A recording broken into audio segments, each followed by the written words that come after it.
Hi everyone, it's Jody Schwan at Sioux Falls Business. Very happy to be kicking off what I think will be a week of live check-ins here on Facebook with my friend and Augustana University President Stephanie Herseth Sandlin. Thanks so much for taking time to be with us this afternoon.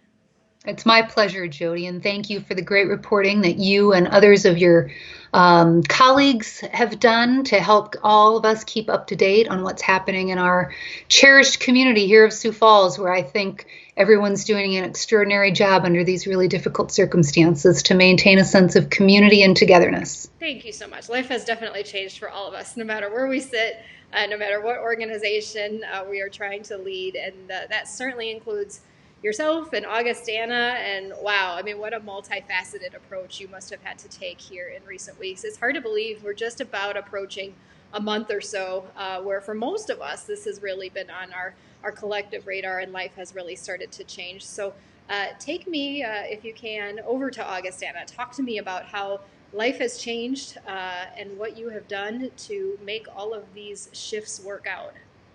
Sure. Well, let me first start by saying that at Augustana University, as many of your readers and listeners with us today know, we have what's called an interim term, otherwise known as J-term. So during January, it's this intensive 1-month experience where many of our students travel abroad and many students stay on campus. Many students do experiential learning opportunities in this intensive 1-month experience before we start our spring semester in February. So because we had a number of students traveling abroad in January, and because we have many international students, some of whom were returning home for the spring semester, we had a risk assessment team that had COVID-19 on its radar early in January. And we broadened that team in February as we got the semester underway. Obviously, no one would have predicted that we would end up having to move to modified instruction, extend spring break, extend through Easter, and then extend through the rest of the semester for online, other technological platforms for our professors and our students. But I do feel really good that we had a group of people that were monitoring this early on for the safety and well-being of our students, of our faculty-led courses to different countries traveling internationally, but certainly safety of our campus community and the broader community of Sioux Falls as people were returning. And some of the decisions that we felt we made early on reflected the type of balance of protecting the safety of our students and faculty, but fulfilling our mission as an educational institution, also being cognizant of the safety of our broader community here in Sioux Falls that is seeing exposure to and their community spread, but perhaps giving us all more time to prepare, to react appropriately, to come together and communicate effectively so that we do our best to reduce exposure and save lives. That's interesting that it was, in fact, on your radar maybe a couple months even before it had really hit us broadly here in South Dakota. Obviously shows that international reach at Augustana. And yet, I mean, logistically, you can only prepare so much. It's got to be such a heavy lift to change so much, from getting students moved off campus early to dealing with events. The Bow Forum comes to mind. I was supposed to go to that not that long ago. And then, of course, transitioning all of that instruction online. You know, what were some of those key pieces that really had to come together to make all of this work? Well, it wasn't easy. I mean, everyone knows that none of this has been easy. But one of our core values at Augustana is community. And we describe that in part by talking about how we care for one another and we care for our environments. And so what I'm most proud of at Augustana, even though every week that has passed since March, the week of March 9th, I think it was, feels like a month in terms of how draining and how hard and intense it has been. But the focus on the learning environment and how faculty and administrators came together and shared and collaborated and demonstrated courage about how we're going to do this and how quickly we can do this, and really giving each other grace. You know, our faculty pride themselves on excellence. That's another one of our core values.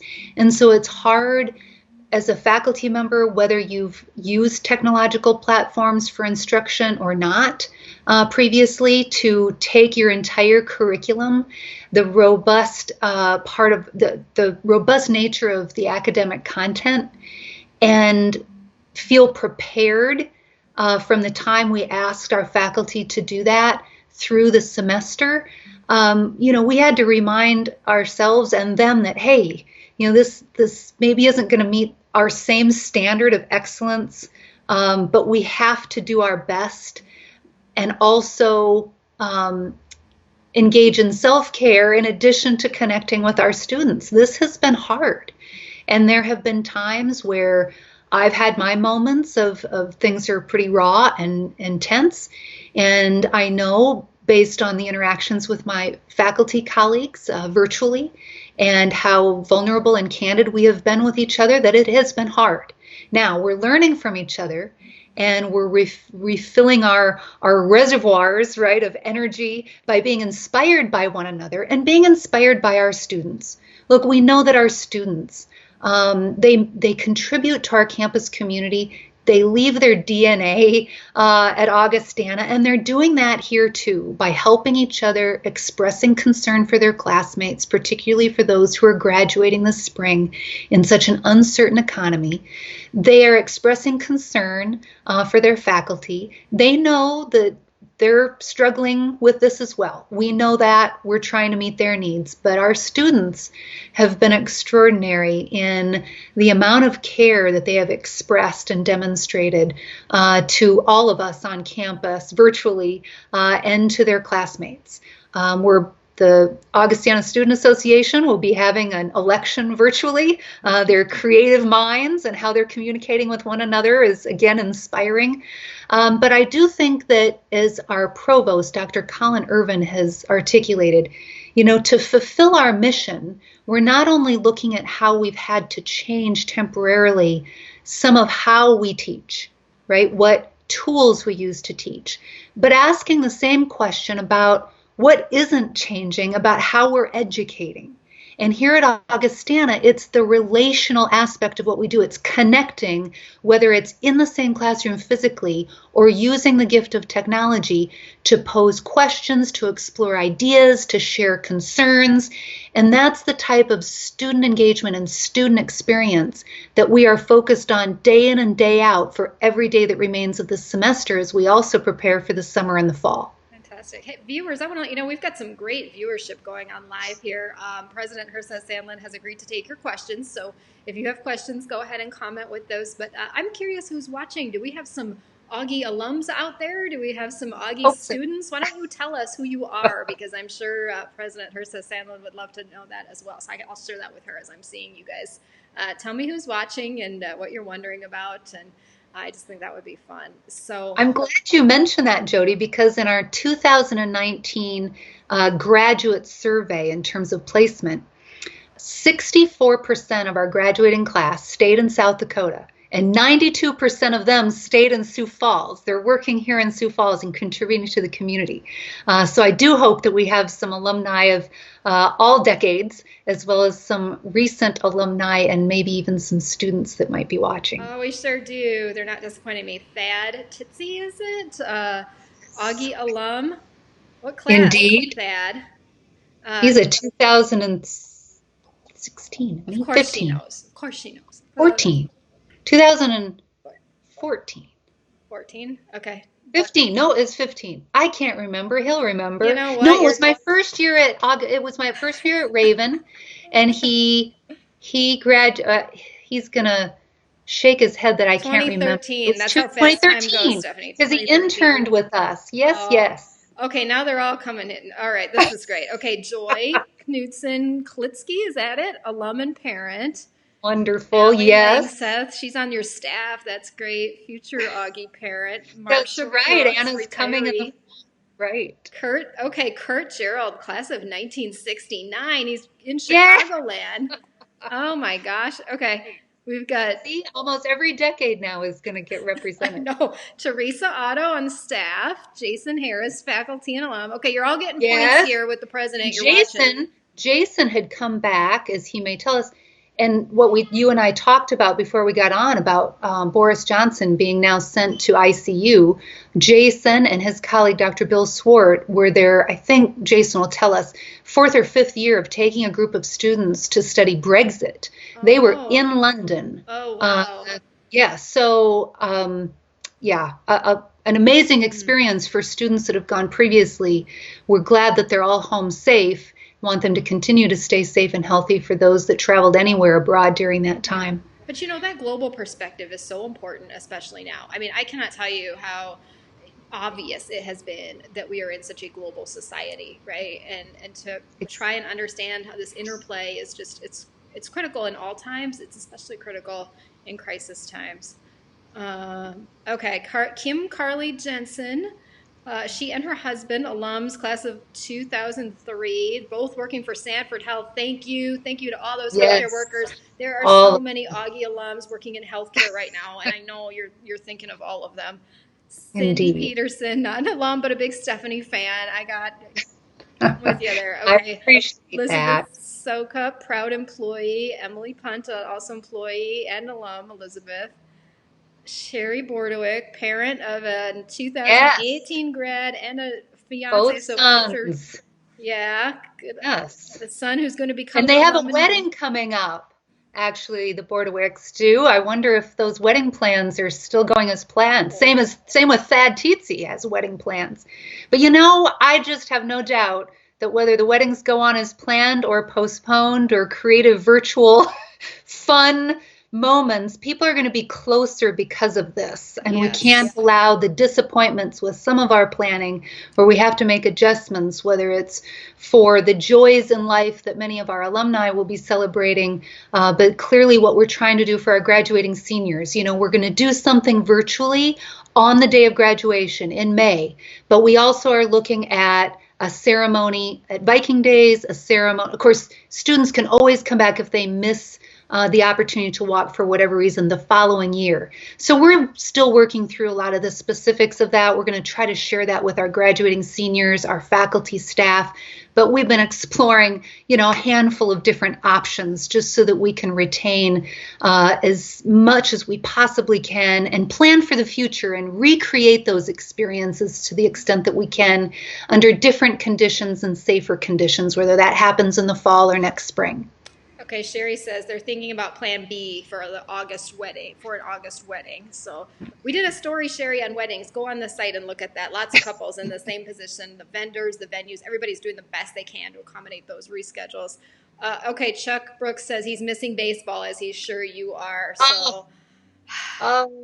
Well, and that's a good point. I'm glad that he mentioned that because, the first students who I think internalized and really felt the deep emotional impact of these changes were our student athletes.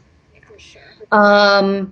To have their sports cut short or then no championships, again, especially juniors or seniors or those of our 5th years who redshirted, even though some of them will have years of eligibility remaining, I think it was when one of the students that I know fairly well shared with me as she came back from spring break that 2 of her friends that had come back from Florida were track and field athletes, and just how devastating that was. And, I think about our baseball and softball teams. I mean, the 2 national championships for softball last year, for baseball the year before, they were both heading into what looked to be such promising seasons where they would go far, if not win it all again.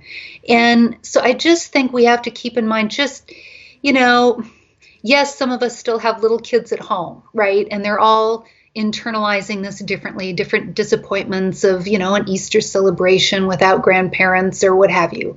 But for our students, I think we have to take ourselves back to when we were 18 or 20 or 22 and what this would have felt like, and they've lived through some other stuff here that's been really tough in terms of their socialization. Whether it was the impact to their families in the Great Recession, when they were still in elementary school or middle school.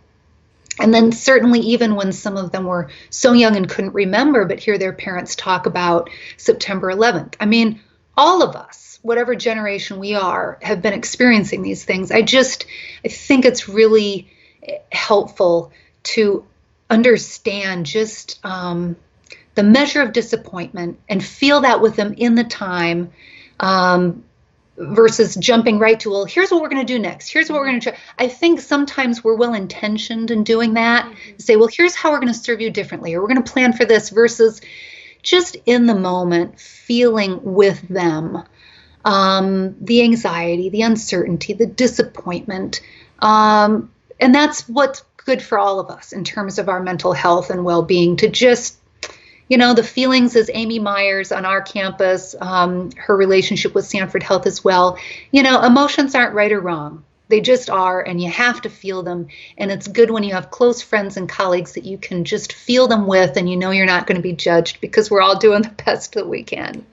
No, well, one of our other alums, if I could, Sierra O'Donnell, she's a former student athlete, soccer team. She is my son's 5th grade teacher, one of them. And she took some calls from me last Wednesday where I was on edge and my anxiety was running high, right? And trying to make sure Zachary wasn't getting behind. And I thought I had all the technology set up right, but he was signing in as me. So Stephanie, was turning in 5th grade math homework, right? And I was always pretty good at math, but,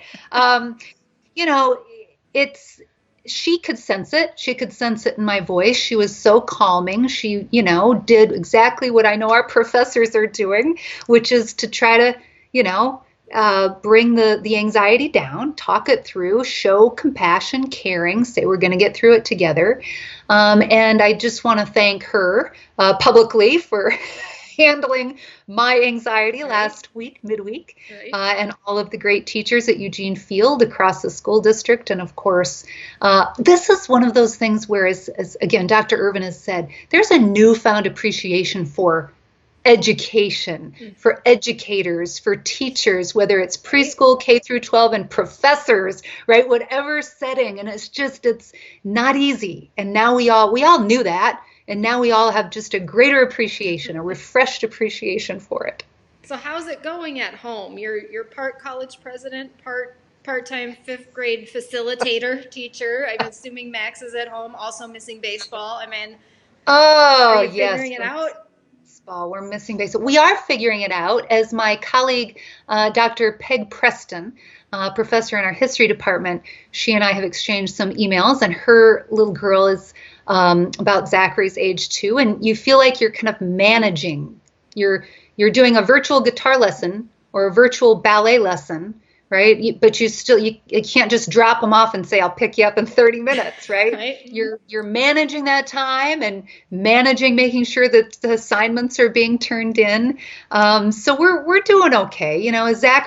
Zachary has a Gen X mom and a baby boomer dad, right? And so he's been very patient as a Generation Z little boy of his parents who straddled the digital divide.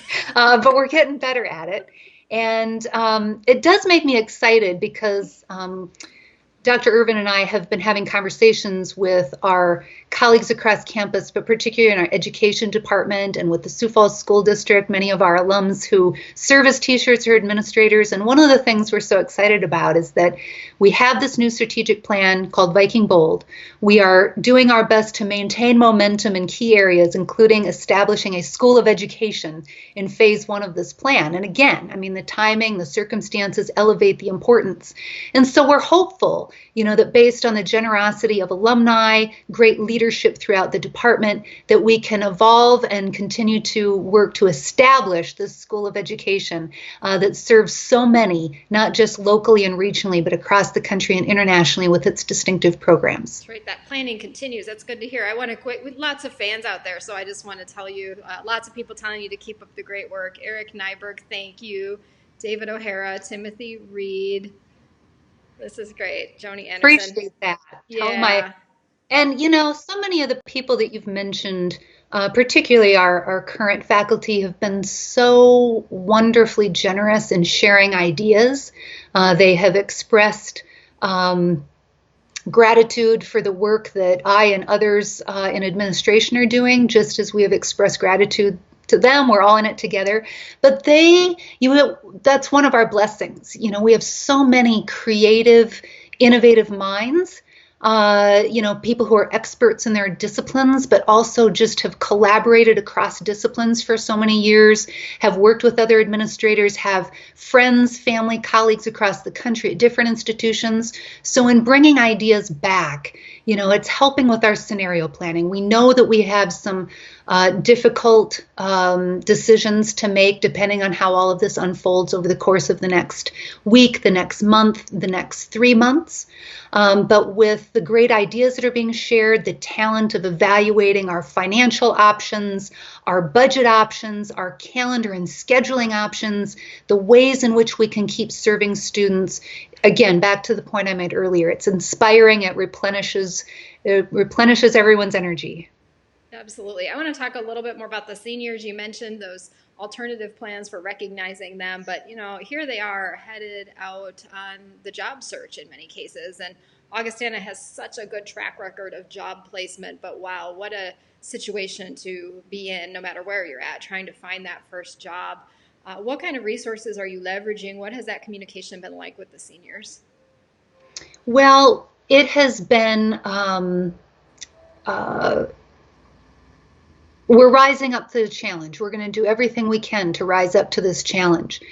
As we know, when the economy turned downward in 2008 and 9, a number of people looked at additional education, right? So we have a new 4+1 program that's a Master's of Business Administration program. It will be a 2-year program for adult learners in 2021.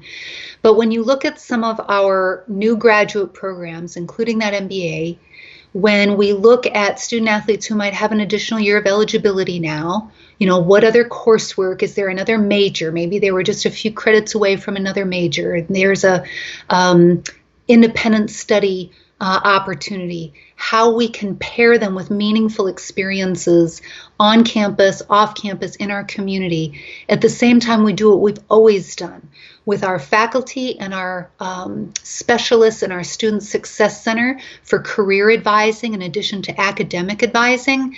And of course, as I mentioned, those placement figures, we've got terrific employers throughout Sioux Falls, the region, across the Upper Great Plains, and so many alumni within those employer networks.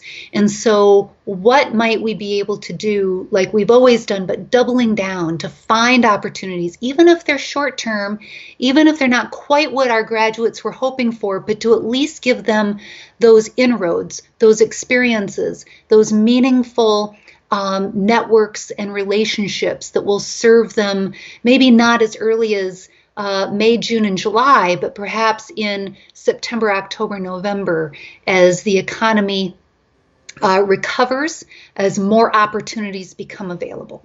Now, that's a great point. Employers, if you're watching, if you have those opportunities, if you know you're going to be looking for those new grads, or maybe it is a short-term opportunity, make sure you're reaching out to Augustana. I think you'll be surprised by just the variety of students, and certainly the ability is terrific. And they're right here in Sioux Falls in many cases. So good message to get out there. Okay, before we let you go, I want to announce something which I hope is going to be both really valuable and also really fun. And that is a new partnership that we are debuting today at Sioux Falls Business with the Augustana Research Institute. So if you go over to our site now, www.siouxfalls.business, first of all, you will see a story that was published this morning, which is our quarterly CEO survey. And Augustana and the Research Institute have worked with us on that one for 3 years. And, it's always been valuable. I think it has never been as valuable as it is today and going forward, because it gives us a really great perspective on exactly what our Sioux Falls area CEOs are experiencing, what their outlooks are for the coming quarter. So first of all, I am just so glad that we're continuing to do that. I don't know if you had a chance to look at those results yet. They'll be out in a newsletter that we're doing yet this week, but terrific partnership on that one. Well, we're excited about the partnership too, given the great work that you do, your relationships with CEOs, other business leaders, community leaders throughout Sioux Falls, Jody.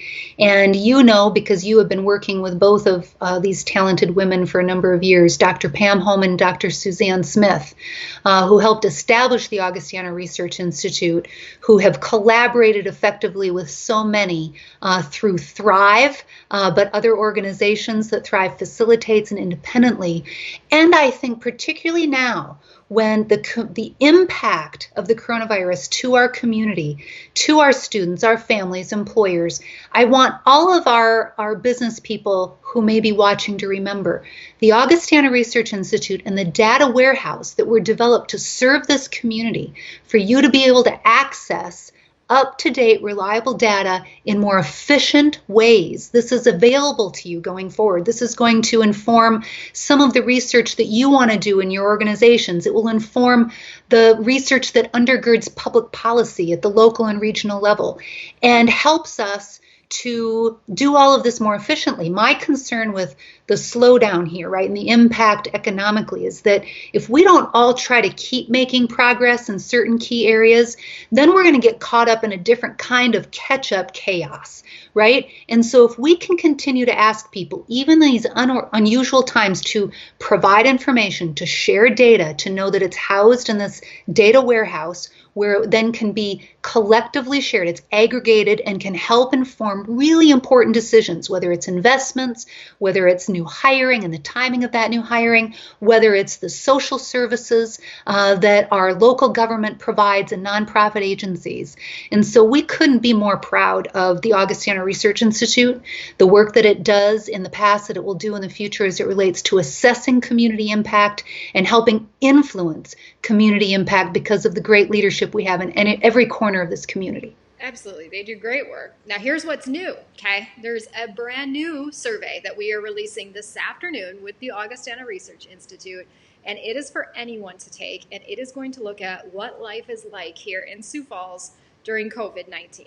And I think there's a really interesting range of questions. You're going to be asked everything from why do you leave the house, to what have you been watching on TV, to how's it going working remotely, to how is the school doing learning remotely, and just a whole range of other things that we think figure into what your daily life is like and how things have changed. So watch the site, watch here on Facebook. We're going to be sharing that broadly. I encourage you to not only take it, it won't take very long, but go ahead and fill it out for us. Send it to your family and your friends. We're really hoping for a good response rate. We're going to give you all week to do it, and then our friends over at the Augustana Research Institute are going to break down those numbers and provide them back to us, and we'll show you everything, and then we'll be doing some stories around what we find. So very excited for that one, and hopefully lots of people will help us spread the word. We'll put a link in the comments once we get it live a little bit later on today, too. Terrific. Yep. That's going to be fascinating. I agree, and probably not the last time we'll do this. So again, we'll want to be maybe charting things over time just to see how your perceptions are changing and how your life is changing. Anything else that you would like to add before I let you get back to work? You know, just as we head into the Easter celebrations and celebrations of those of other faith traditions, I just want to express gratitude for our campus ministry at Augustana, the creative ways in which they are keeping us connected, the ways in which they are serving students and alumni. I think it's important during these times that we know that there are many, some in our midst, some further away from us, that need to hear God's word, that believe in the power of prayer. And at Augustana University, you know, we serve students of all faith backgrounds, but as an institution inspired by the Lutheran scholarly tradition, in which one of our core values is Christian, in which we serve the neighbor and love the neighbor. And while COVID-19 and this sort of physical distancing may make it hard in the way we traditionally think of how we serve our neighbors, if they may be celebrating or grieving. We might not be able to do it in the same way we used to, but I think it's important that with all of the adaptations that organizations are making, including faith communities and houses of worship, that when we can find each other through blogs, through Facebook Live, through Skype, through Zoom, that's part of feeling vulnerable, is that we don't know. We don't know. And there are a lot of smart people out there trying to figure this stuff out for us to help us make decisions. And many of us are considered, to be in a position to filter and evaluate and analyze information to try to make the best judgments possible. And we will continue to do that day in and day out to exercise good judgment and do as well as we can to make good decisions. But this broader community and our common humanity is what will see us through first and foremost. And regardless of where we find ourselves next month or in 3 months or next fall. And so I would like to leave you with that, because it's something that I know is important to so many across Sioux Falls, and it's been hard. But we will see our way through this with God's helping hand and with the love and care that we're expressing to one another. So thank you, Jody, for all that you're doing. Thank you. Great note to end on. Happy Easter. Stay healthy, and let's talk again soon. All right. Sounds great. Thanks for watching, everybody. Yeah. Bye now.